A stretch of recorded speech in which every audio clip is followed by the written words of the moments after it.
നമസ്കാരം. ഞാനിപ്പോൾ കാണിക്കാൻ പോകുന്ന വീഡിയോ വല്യപ്പനും വല്യമ്മയ്ക്കും കുഞ്ഞുമക്കളെന്ന് പറഞ്ഞാൽ ജീവനാണ്. അവധിക്കാലത്തൊക്കെയാണ് കുഞ്ഞുമക്കൾ കൂടുതലായിട്ടും വല്യപ്പൻ്റെയും വല്യമ്മയുടെയും അടുത്തേക്ക് വരുന്നത്. അവധിക്കാലത്ത് കുറച്ച് ദിവസങ്ങൾ മാത്രമാണ് അവരുടെ കൂട്ടത്തിൽ കുഞ്ഞുമക്കൾ നിൽക്കുന്നത്. അങ്ങനെ ഞാൻ ഒരു വഴിക്ക് പോയ സമയത്ത്, ആ സ്ഥലത്ത് ചെന്ന സമയത്ത് ഒരു കുഞ്ഞ് മകള് വല്യപ്പൻ്റെയും വല്യമ്മയുടെയും കൂടെ അവിടെയുണ്ട്. അപ്പം ഞാൻ ചെന്ന സമയത്ത് ഇങ്ങനെ ചോദിച്ചു, ഇപ്പോൾ 1ാം ക്ലാസ്സിൽ പഠിക്കുന്നതാണെന്നാണ് പറഞ്ഞു. ആ സമയത്ത് വല്യമ്മയുണ്ട്. വല്യമ്മ പറഞ്ഞു, മക്കളെ നേരിട്ട് കണ്ട് വിളിക്കുന്നതിന് വേണ്ടിയിട്ടൊരു പുതിയ മൊബൈലൊക്കെ വാങ്ങിച്ചു കൊടുത്തിട്ടുണ്ട്. നേരിട്ട് മക്കളെ ദൂര സ്ഥലങ്ങളിലൊക്കെയാണ് അവർ താമസിക്കുന്നത്. അവർക്ക് വല്യപ്പനെയും വല്യമ്മയും അല്ലെങ്കിൽ സ്വന്തം അപ്പനും അമ്മയും കണ്ട് സംസാരിക്കുന്നതിന് വേണ്ടിയിട്ട് ഈ വാട്സപ്പിൽ വീഡിയോ കോൾ ചെയ്ത് കാണുന്നതിന് വേണ്ടിയിട്ട് ഒരു പുതിയ ഫോൺ വാങ്ങിച്ചു കൊടുത്തു. അവരോട് പറഞ്ഞു, സാറേ അതൊന്ന് ശരിയാക്കി തരാമോ എന്ന് ചോദിച്ചു. ശരിയാക്കി തരാം. അപ്പോൾ ഞാൻ ചോദിച്ചു, കുഞ്ഞുമോളോട് ചോദിച്ചു, സ്കൂളിൽ 1ാം ക്ലാസ്സിലാണ് പാട്ട് പാടാനൊക്കെ അറിയാമോ എന്ന് ചോദിച്ചു. പറഞ്ഞു പഠിച്ചു വരുന്നുണ്ട് എന്ന് പറഞ്ഞു. ഡാൻസൊക്കെ ഞാൻ കളിച്ചിട്ടുണ്ടെന്ന് പറഞ്ഞു. ഞാൻ പറഞ്ഞു, എന്നാൽ പിന്നെ ഒരു ഡാൻസ് കളിച്ചാലോ, നമുക്ക് ഇത് പിടിക്കാം, വല്യമ്മയുടെ മൊബൈലിൽ നമുക്ക് കൊടുക്കാം. അപ്പോൾ വല്യമ്മയോട് ചോദിച്ചപ്പോൾ വല്യമ്മ പറഞ്ഞു, ശരി സാറേ, കൊച്ചിൻ്റെ ഡാൻസ് ഒന്ന് പിടിച്ച് തരാമോ എന്ന് ചോദിച്ചു. പിടിച്ചു കൊടുത്തു. കാരണം അവർ അവധി കഴിഞ്ഞ് വീട്ടിലേക്ക് തിരിച്ചു പോകുന്ന സമയത്ത് കുഞ്ഞുമോളുടെ ഡാൻസൊക്കെ കണ്ട് വെറുതെ ഇരിക്കുന്ന സമയത്ത് കണ്ട് ആസ്വദിക്കുന്നതിന് വേണ്ടിയിട്ട്. അപ്പോൾ അതിന് വേണ്ടിയിട്ട് ഞാൻ ആ ഡാൻസ് റെക്കോർഡ് ചെയ്തു. ആ ഡാൻസാണ് ഞാനിനി കാണിക്കാൻ പോകുന്നത്. അപ്പോൾ വല്യപ്പനും വല്യമ്മയ്ക്കും വെറുതെ ഇരിക്കുന്ന സമയത്ത് കുഞ്ഞുമോളുടെ ഡാൻസ് അറിയാവുന്ന രീതിയിലാണ്, നല്ലപോലെ പഠിച്ചിട്ടുള്ളതല്ലെങ്കിലും അറിയാവുന്ന രീതിയിൽ നല്ലപോലെ തന്നെ ഡാൻസ് കളിച്ചിട്ടുണ്ട്. വല്യപ്പനും വല്യമ്മയ്ക്കും വേണ്ടിയിട്ട് നല്ല രീതിയിൽ ഡാൻസ് കളിച്ച് വല്യമ്മയുടെ ഫോണിൽ നമുക്ക് റെക്കോർഡ് ചെയ്ത് കൊടുത്ത് അത്യാവശ്യം എൻ്റെ ഫംഗ്ഷനെല്ലാം പഠിപ്പിച്ചും കൊടുത്തിട്ടുണ്ട്. അപ്പോൾ ആ ഒരു കൊച്ചിൻ്റെ ഡാൻസാണ് നമ്മളിപ്പോൾ കാണാൻ പോകുന്നത്. അപ്പോൾ ഓക്കെ, അപ്പോൾ നമുക്ക് ആ ഡാൻസിലോട്ട് കണ്ടാലോ. ഏകദേശം ഒരു 10 മിനിറ്റ് ഉള്ളതുകൊണ്ട് കൊച്ചിൻ്റെ ഡാൻസ്. വിവിധ പാട്ടുകളാണ് അതിന് വേണ്ടിയിട്ട് ഉപയോഗിക്കുന്നത്, കോപ്പറേറ്റുള്ള പാട്ടുകളാണ്. എങ്കിൽ പോലും അവരുടെ ആഗ്രഹത്തിൻ്റെ ആ കൊച്ചിൻ്റെ ആ പെട്ടെന്ന് തന്നെ ആ നിൽക്കുന്ന സാഹചര്യത്തിൽ വെച്ച് ആ ഒരു പാട്ട് റെക്കോർഡ് ചെയ്തതാണ് നിങ്ങളിപ്പോൾ കാണാനായിട്ട് പോകുന്നത്. അപ്പോൾ നമുക്ക് പാട്ട് കണ്ടാലോ, ആ ഡാൻസ് കണ്ടാലോ. ഓക്കെ.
കൊച്ചു പാട്ട്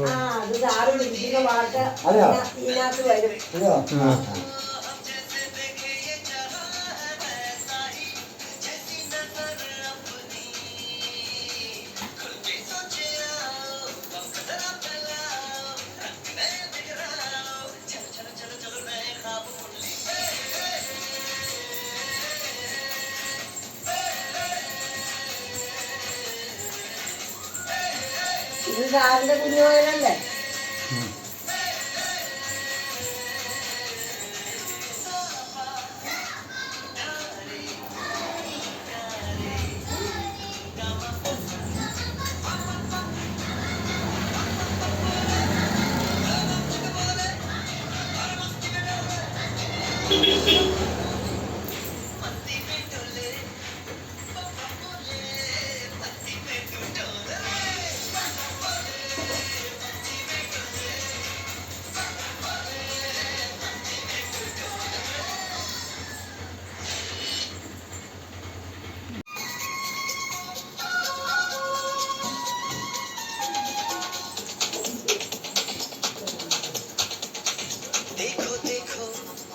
क्या वो पेड़ है चादर ओढ़े या खड़ा कोई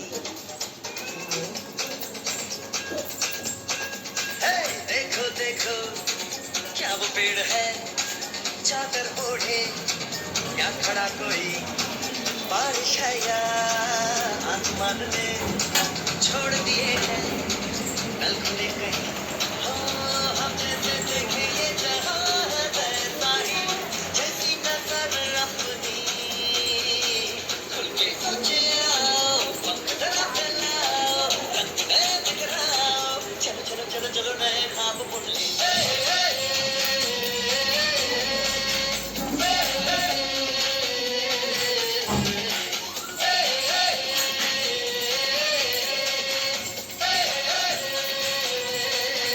सापा धारे गारे गामा पासा बम बम बम बम बम बम बोले बम चिक बोले अरे मस्ती में डोले बम बम बोले मस्ती में डोले बम बोले मस्ती में डोले നമ്മൾ ഡാൻസ് പരിപാടിയാണ്. भला मछलियाँ भी क्यों उड़ती नहीं ऐसे भी सोचो ना सोचो सूरज रोज नहाए या बाल भिगो के ये बुद्धू बनाए हम ये सारे सारे टिमटिमाए या फिर गुस्से में कुछ बड़बड़ाते रहे ये सोचे आओ पंख नए फैलाओ रंग नए बिखराओ चलो चलो चलो चलो नए ख्वाब बुन ले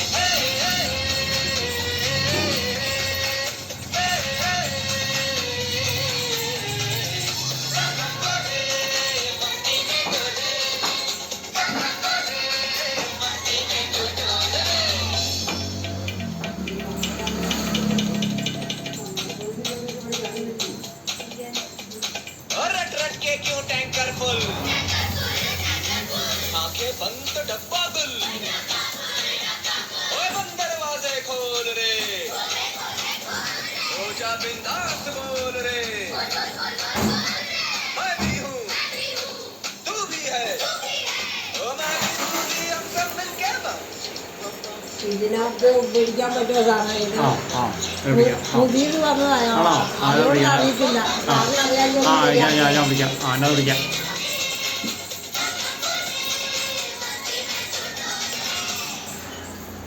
കഴിഞ്ഞു. മടുത്തോ?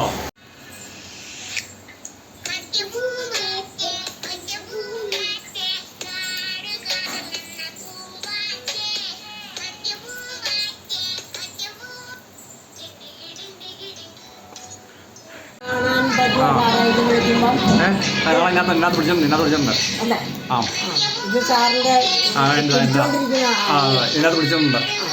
കൊച്ചിന് ഡാൻസിനകത്തുണ്ട്.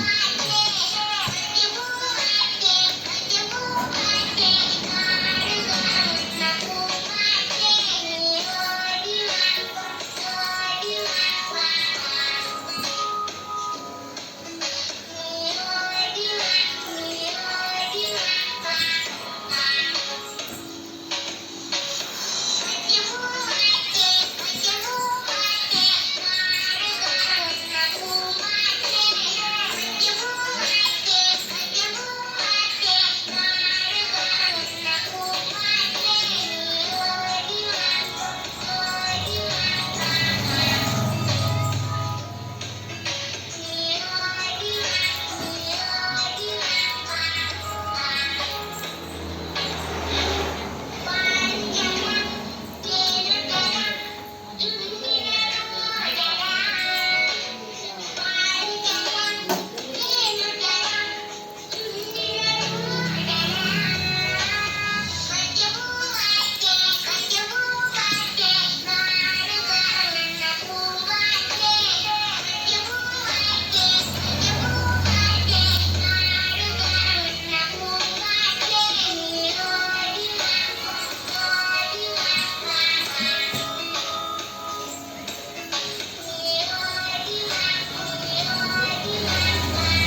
ഇത് കാണാം.